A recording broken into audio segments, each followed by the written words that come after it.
I think we all have a story about the why and the how, um, transitioning out of the classroom and becoming a tutor.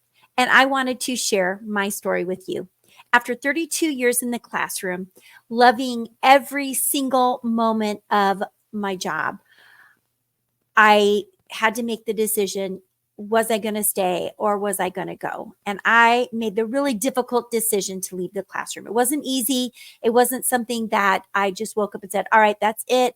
It had really been weighing on me. And I think if you've been in education or you know an educator, you know what is expected of our educators today.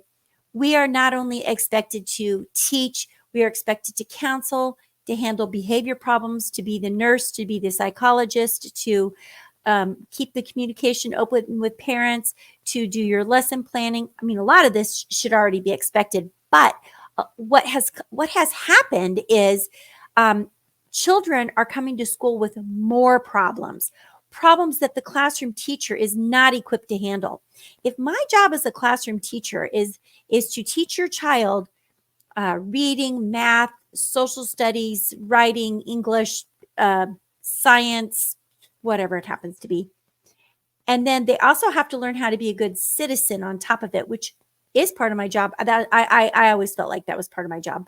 But then what I feel are the expectations between right and wrong maybe don't match those of the parents, or they don't want to hear the answer of no. That's where we kind of get this problem. And I guess I kind of got burned out on the battle. I'd call it a battle. I did my absolute best for a long time. I'd show up, I'd work my heart out for these kids and their families.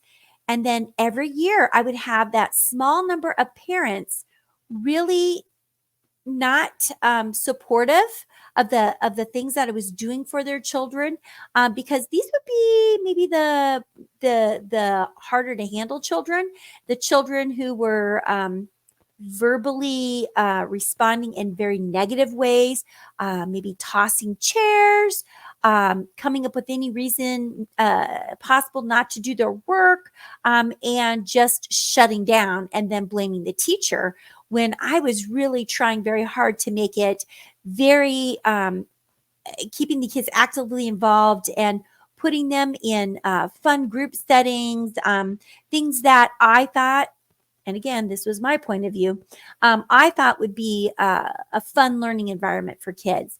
And it just wasn't working. And so I had to really evaluate, where was I at and where was I going? And I ended up, after 32 years, hanging it up. I wrote my letter of resignation, very reluctantly handed it in, thought, am I doing the right thing? And I just really needed to make a change. Now, there's a little bit of a backstory here because I was kind of thinking about this back in 2020, which was several years before I was supposed to retire. I did end up going 32 full years. I should have gone 33 to be able to have my benefits package right away within 90 days or however long that was. But I had to wait, and that's okay because I chose to wait. And so the why that I left was really probably more frustration and not feeling like there was too much expected of teachers and not enough support. And I think the school system really thought they were doing a good job of supporting, but sending all of the specialists to the classroom, having us do small group instruction was actually more stressful for me as a teacher than it would have been to do, like pull a few kids out, do a lesson while I'm doing a lesson and teaching kind of strategically, but everybody in the room teaching at the same time, it was too chaotic for me. I really couldn't handle it. I was the only one in the classroom dealing with the behaviors of all the other kids. So the goal was to, okay, the speech person comes in and then the special ed person comes in and then I'm teaching a group and then the other kids are left to their own devices.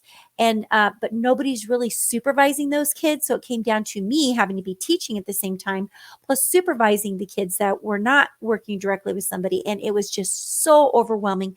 And I taught fifth grade and I'm like, this model does not work for fifth grade for me. And I felt like it was really holding us back and we couldn't move forward. So I hung it up. And I know this model works really well for some people, but I wasn't seeing the gains that I wanted to see in the classroom. So in 2020, when the pandemic hit and we closed down in March, I felt like I just rolled with the punches. It was not difficult for me to continue to speak with my students because I already had Google Classroom set up. I was using that as a way to communicate what they were supposed to be doing in those small group settings. So I already had that. I was already differentiating. That was not a problem. My kids already knew how to log into their Google Classroom, find the things that they were supposed to work on. So when everything shut down, I emailed the parents and I said, just have your kids log into Google Classroom. Then I added a Meet link where I began meeting with them. And so that was not difficult for me at all. And I was like, okay, we can do this. Okay, we can do that.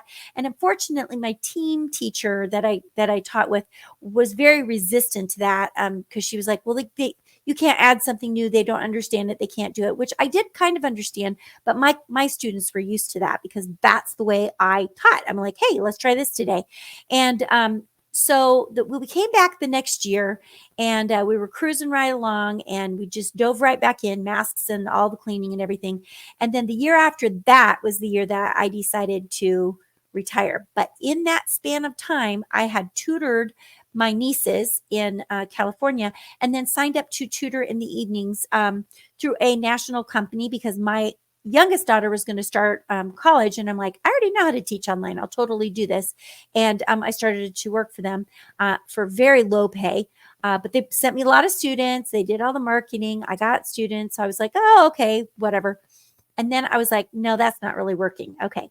So my initial statement was, why and how did I transition out of the classroom? Okay. So you know the why, the frustration factor. Now here's the how. Here's how I did it. Okay. So that last couple of months of school, I knew I was going to start to tutor. I had gone out to kind of get the feel, the lay of the land. Did I really want to go do something else? I just didn't think I wanted to start something brand new. So I'm like, okay, I'm going to make a website and I'm going to advertise my services. And this is my old website. I'm actually putting this one to bed. I'm so sad that I love my hat. I have to get another one. But my website is tutoringwithsheryl.tutorbird.com. And so anyway, Tutoring with Sheryl, you can find me there.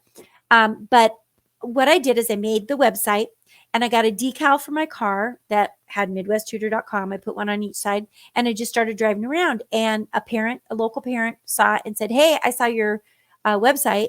Are you available? I'm like, oh yeah, sure. I started with one student. Okay. So this is the how. Okay. So I have now officially retired from the classroom. I have one student.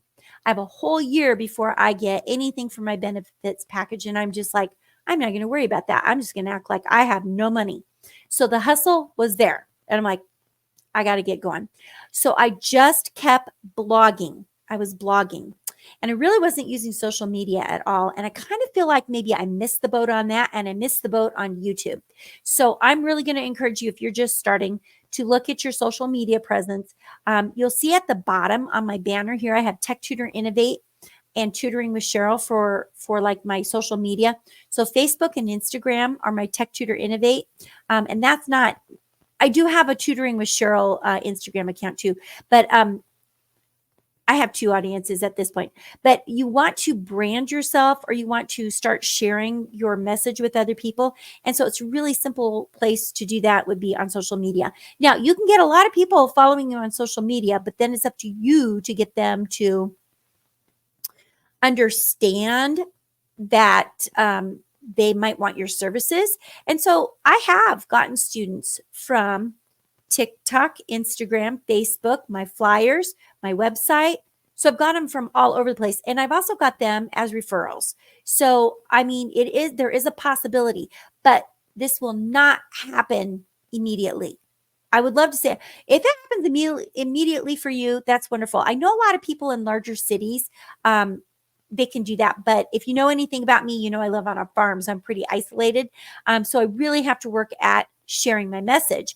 And so as I was transitioning out of the classroom, I just kept telling everybody what I was doing. And suddenly I started to get students. And then as I started to get more and more students, I felt more confident with what I was doing and things just exploded from there. So I'm just here to tell you that if I can do it, you can do it too. It is scary. It's not easy. But I just want you to know that it doesn't have to be scary, and you can get some help. So I actually offer some ways to help you. Now, if you really don't want to talk to me and you're just like, I just want to see your videos, I have a course. I believe I titled it this time. I changed the title this time. I don't know why I did. Techniques for setting up a tutoring business. Because honestly, it's 13 videos, but you really wouldn't have to watch all 13. You could kind of pick and choose what 13 you feel like you want to watch. You have access to all of them for 3 months, and you can kind of go through there, but then you get an hour of my time on top of that. So that is one way to kind of get started. And I recommend, honestly, I recommend meeting with me first for the hour, taking the whole course, and then kind of going from there. The other thing that you can do is you can join my community. I have a community called the Tech Hub for Tutors. And in the Tech Hub, you still get access to me once a month. You got to come to the workshops to have the access, but I advertise in plenty of advance notice. And then you get this, again, a separate library that really focuses on how do you set up Google Classroom and what are some strategies that you can do to kind of set your business up. And then when I have experiences, I also videotape them and I put them in there. So sometimes I'll do little screenshots and I'll share them. And then most recently, I shared some information on email marketing in there, and my members get that for free. And then each time I am ready to do like a mini course of some sort, my members always get invited to those right away. So that's what I have for you. So again, my goal was to tell you the why and the how that I transitioned out of the classroom. And I really want you to know that I love, value, and respect the people that I worked with. I miss them. Uh, Nothing that happened in my job was personal, and I know it. But for my mental health, I had to move on. And I just really think the world of all the people that I had the opportunity to teach and to touch the lives of and to work with, even though sometimes some of those days were just really, really rough. Okay, so now you know the backstory. I will include all the information in the details below. Make sure that you subscribe to my channel so that you can get more information. And then go ahead and click on the forums and sign up. If the Tech Hub for Tutors is something that you want to be a part of, you can get my free newsletter, or you can actually join and become a member and have access to all those things that I was telling you about. So you guys make it a great day. And as usual, keep the learning going.